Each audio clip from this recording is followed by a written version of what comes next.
Vampire teeth is trending, but wait, vampire teeth হালের জনপ্রিয় একই সাথে কন্ট্রোভার্সিয়াল একটি ট্রেন্ড ফলো করতে যেয়ে নিজের ক্ষতি করছেন না তো? ক্যানাইন দাঁতকে শার্প অথবা শেপ চেঞ্জ করে ভ্যাম্পায়ার লুক দেওয়াটাই হচ্ছে ভ্যাম্পায়ার টুথ শেপিং। এটি কোনো সাধারণ কসমেটিক প্রসিডিওর নয়, এটি আপনার চোয়ালের ন্যাচারাল সেফটি মেকানিজমকে নষ্ট করে ফেলে। নর্মাল ক্যানাইন টুথ দাঁতের ল্যাটারাল মুভমেন্ট অর্থাৎ সাইড টু সাইড মুভমেন্টকে মেনটেন করে, এটাকে বলা হয় canine guidance.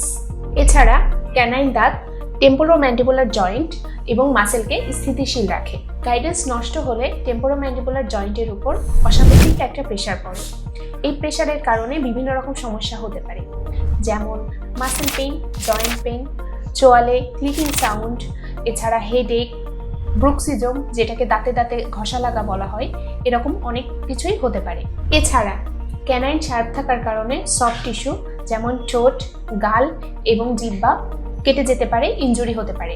Vampire tooth shaping কোনো হার্মলেস বিউটি ট্রেন্ড নয়। Trends fade, but damage doesn't. It's not worth the risk. That's why we say no.